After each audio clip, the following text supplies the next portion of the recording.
Hello everyone, warm welcome to the channel learn and upturn.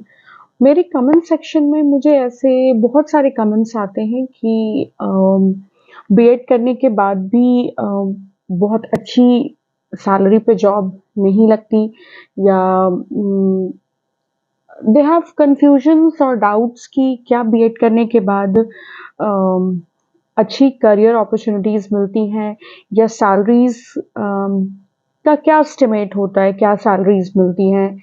या बहुत लोगों के ऐसे नेगेटिव कमेंट्स भी होते हैं कि इंडिया जैसे जगह में बीएड करने के बाद भी अच्छी सैलरीज, अच्छे पैकेजेस नहीं मिलते हैं बहुत सारे स्कूल्स में।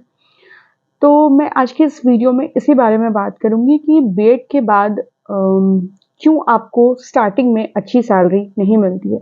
मैं इस बात से बिल्कुल डिसएग्री करूंगी कि बीएड के बाद अच्छी सैलरी नहीं मिलती है।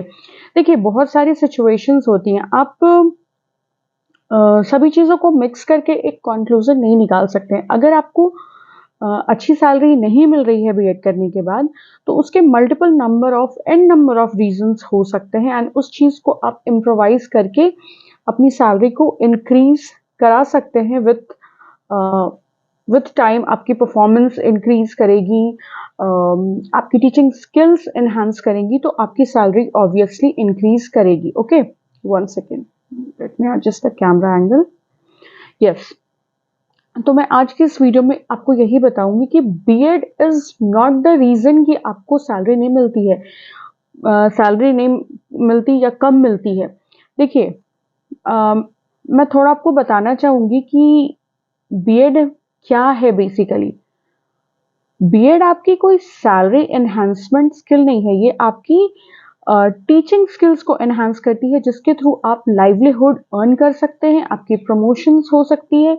आप अपनी जो क्वालिटीज है टीचिंग की, उसको आप और अच्छे तरीके से नर्चर कर सकते हैं, ताकि जो आपकी नॉलेज है उसको आप बहुत अच्छे तरीके से प्रेजेंट कर सके। और आप जब आप नॉलेज को बहुत अच्छे तरीके से प्रेजेंट करेंगे, देखिए, नॉलेज होना और नॉलेज शेयर करने में बहुत अंतर है। बहुत लोग बहुत इंटेलिजेंट होते हैं बट वो टीच नहीं कर पाते हैं, पढ़ा नहीं पाते हैं, बिकॉज उनके पास वो स्किल नहीं होती है। तो बीएड आप में ये स्किल इनकलकेट करता है कि आप जिस सब्जेक्ट में भी आपकी नॉलेज है उसको आप कैसे डिलीवर करेंगे अपने स्टूडेंट्स को, क्या तरीका होना चाहिए, और जो स्कूल प्रमाइसेस के अंदर जो भी इन्वायरमेंट होती है वहाँ पे आप कैसे खुद को मैनेज करेंगे, कैसे खुद को प्रेजेंट करेंगे, ये सारी चीज़ें सिखाती है। मैं आपको कुछ रीजंस बताती हूँ कि क्यों आप अंडरपेड हैं। अगर आप स्कूल में आपने ज्वाइन किया है, आपकी सैलरी आपके अकॉर्डिंग अगर कम है, तो उसके कुछ रीजंस होते हैं। पहली रीजन होती है हाई एक्सपेक्टेशन। ठीक है, बहुत लोगों को ऐसा लगता है कि मैं जितना ज़्यादा डिग्रीज लेते जाऊंगा या जाऊंगी तो मेरी सैलरी स्टार्टिंग में ही बहुत ज़्यादा होगी। ऐसा नहीं होता है। हाँ, आपकी क्वालिफिकेशंस, आपकी डिग्रीज से बहुत फर्क पड़ता है आपके प्रोफेशन में। वो सैलरी हाइक में आपको कंट्रीब्यूट करता है, but with the passage of time आप स्टार्टिंग में कोई भी जॉब आप देख लीजिए, चाहे वो प्राइवेट जॉब हो, कंपनीज जॉब हो, कॉर्पोरेट वर्ल्ड जॉब हो, एमएनसी जॉब हो, कोई भी जॉब हो, सबकी स्टार्टिंग में जो सैलरी होती है वो एक मिनिमल और बेसिक सैलरी ही होती है। ठीक है, देन देयर आफ्टर धीरे धीरे स्लोली स्लोली ग्रेजुअली जो सैलरीज होती है वो बढ़ती है विथ टाइम, विथ परफॉर्मेंस, या फिर कुछ आपने अगर कोई एग्जाम्स क्लियर किया है, कुछ अचीव किया है, अच्छा आपकी परफॉर्मेंस बहुत अच्छी है, तो आपकी सैलरी जो है वो इंक्रीज करती है। Same goes with schools. ठीक है, देखिए, गवर्नमेंट स्कूल तो आप कॉम्पिटेटिव एग्जाम के थ्रू निकालते हैं, राइट? तो गवर्नमेंट स्कूल का तो मैं बिल्कुल भी नहीं बोलूंगी कि सैलरी अच्छी नहीं होती है।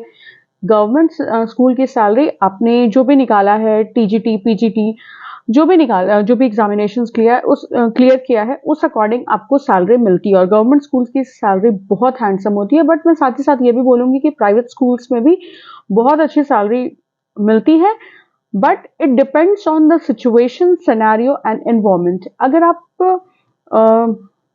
आपको कोई भी टीचिंग एक्सपीरियंस नहीं है, आई अग्री कि हर कोई फ्रेशर से स्टार्ट करता है, ओके। स्टार्टिंग से ही किसी के पास एक्सपीरियंस नहीं आता है, बट अभी के टाइम पे स्कूल की जो थॉट प्रोसेस है वो ये है कि एक्सपीरियंस टीचर्स जो हैं, जिनके पास टीचिंग एक्सपीरियंस है, उनकी सैलरी ज़्यादा होती है एज कंपेयर टू फ्रेशर्स, ठीक है। तो बीएड करने के बाद जब आप स्टार्टिंग में किसी स्कूल में ज्वाइन करेंगे और आप एक्सपेक्ट करेंगे कि आपको वो सैलरी मिले जो एक सीनियर टीचर को मिल रही है, या जिन्होंने 8 और 10 ईयर्स दिया है टीचिंग करियर को अपने, तो ये बिल्कुल भी गलत कंपैरिजन है। स्कूल्स में एक्सपीरियंस बहुत काउंट करता है, बहुत ज़्यादा काउंट करता है। तो स्टार्टिंग में आपकी सैलरी कम होती है, बट जैसे जैसे आपकी टीचिंग एक्सपीरियंसेस आपको आते जाती है, या आपकी परफॉर्मेंस इंक्रीज होते जाती है, या आपको सीनियर सेक्शंस में शिफ्ट किया जाता है because of your teaching capabilities, तो आपकी सैलरीज इंक्रीज करती है। तो ये एक सिनेरियो होता है, ठीक है।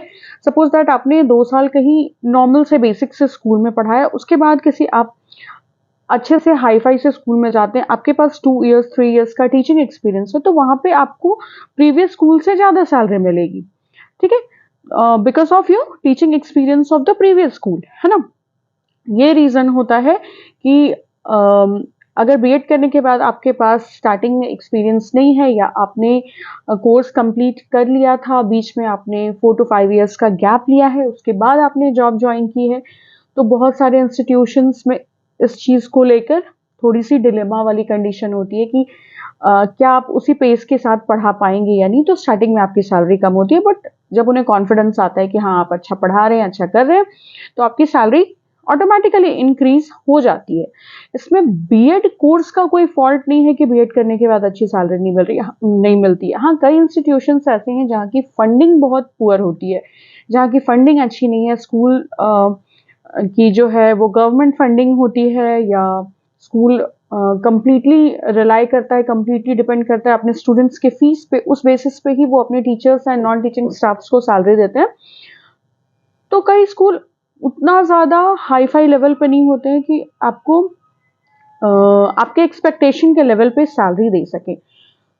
तो ये तो आपको रिज्यूमे देने के समय ही पता करना होगा, या समझ में आ जाएगा, या जब आपकी कन्वर्सेशन होगी तो आपको पता चल जाएगा कि आपकी क्या सैलरी रहेगी। तो आप अपने एक्सपेक्टेशन के अकॉर्डिंग स्कूल चूज कर सकते हैं। स्टार्टिंग में कई बार ऐसा होता है कि जो अच्छे स्कूल्स हैं वो विदाउट एक्सपीरियंस नहीं लेते हैं, तो आप कहीं से एक्सपीरियंस गेन करके देन फिर आप अच्छे स्कूल कहने का मतलब है, स्कूल सारे अच्छे होते हैं, अच्छे स्कूल कहने का मतलब है कि जहाँ की फंडिंग वगैरह सही हो, जो आपको केपेबल हो अच्छी सैलरी देने के लिए, जितना सैलरी आप एक्सपेक्ट कर रहे हैं, तो आप वहां पे फिर ज्वाइन कर सकते हैं। एक्सपीरियंस बहुत मैटर करता है प्राइवेट स्कूल्स में। देखिए, गवर्नमेंट वाले में भी फंडिंग होती है, सेमी गवर्नमेंट वाले में भी फंडिंग होती है, बट प्राइवेट स्कूल्स जो होते हैं वो कंप्लीटली स्टूडेंट के फीस के बेसिस पे ही आपको सैलरी देते हैं। तो जितनी ज़्यादा स्टूडेंट होंगे उतनी फीस आएगी, उतनी वो टीचर्स को सैलरी पे ऑफ कर पाएंगे। तो ये सारी चीज़ें होती हैं। BEd is a minimum qualification for giving resume और getting an opportunity to become a teacher, ठीक है। बीएड मैंने कभी भी अपनी वीडियोस में नहीं बोला है आपको कि बीएड करने के बाद आपको बहुत अच्छी स्टार्टिंग में ही सैलरी मिलेगी। हर चीज टाइम के साथ ग्रो करती है, ओके। तो स्लोली स्लोली ग्रेजुअली आपको वो एक्सपीरियंस के साथ सैलरी आपकी इंक्रीज होगी।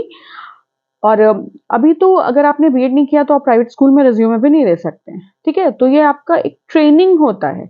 तो ट्रेनिंग में जो आपने सीखा है उसको जब आप एग्जीक्यूट करेंगे तो ऑब्वियसली आपकी ग्रोथ होगी, प्रोग्रेस होगी, बहुत सारी चीजें करती हैं। अगर आपको एक्सपीरियंस मिल गया है, आपको और सैलरी की नीड है, तो आप अच्छे स्कूल्स में भी ज्वाइन कर सकते हैं अच्छा एक्सपीरियंस लेने के बाद। तो आपकी कोशिश ये होनी चाहिए कि आप इतना अच्छा परफॉर्म करें, आपकी टीचिंग स्किल्स इतनी अच्छी हो कि वो जो सैलरी हाइक है वो ऑटोमेटिकली आपके स्कूल एडमिनिस्ट्रेशन की तरफ से किया जाए। So that's all for this video. मेरी ये वीडियो बनाने की जो मेन मोटिव थी वो ये है कि मैं थोड़ा सा मोटिवेशन दे सकूं, आपको रियलिटी चेक कराऊं थोड़ा, कि बीएड कोर्स के कारण ऐसा कुछ भी नहीं हो रहा है या फिर आपकी एक्सपेक्टेशंस बहुत ज़्यादा हाई है। स्टार्टिंग सारे जॉब या करियर का ऐसा ही होता है।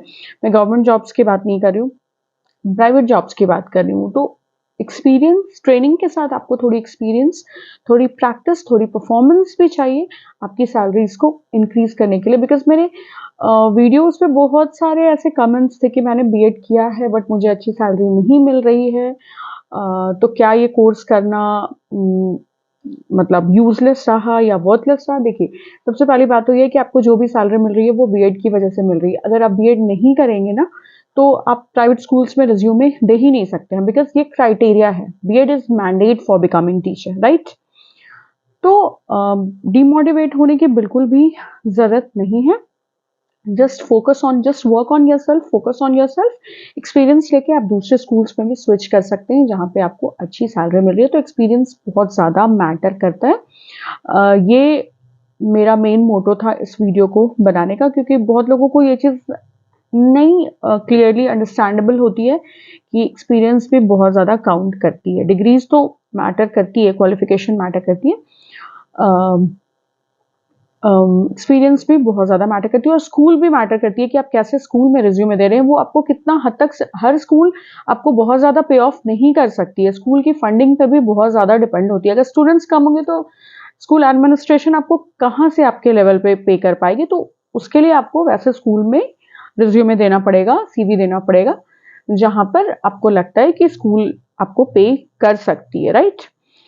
So that's all for my video. I hope आपकी थोड़ी कंफ्यूजन क्लियर हुई होगी, जिन्हें लगता है कि क्यों सैलरी नहीं मिलती है एंड लाइक दैट। अगर आपके माइंड में कोई कंफ्यूजन है, मुझे एक और कमेंट आई थी कि मैं बीएड के जो सब्जेक्ट कोर्स, जो आपका जो सब्जेक्ट मैटर है, उससे रिलेटेड वीडियोस पढ़ाऊं लाइक कोचिंग टाइप्स। तो आप मुझे कमेंट सेक्शन में टॉपिक्स बता सकते हैं कि आपको किस टॉपिक पे वीडियो चाहिए। अगर आप बीएड के कंटेंट, जो आपका पढ़ाई होता है, जो सब्जेक्ट्स हैं, उससे रिलेटेड अगर आपको वीडियोस चाहिए तो आप मुझे कमेंट सेक्शन में टॉपिक्स बता सकते हैं कि आपको किस टॉपिक पे ट्यूटोरियल या वीडियो चाहिए।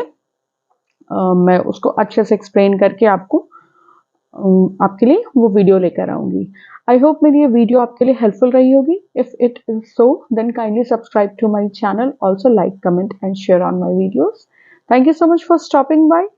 Keep watching Learn and Upturn. Thank you.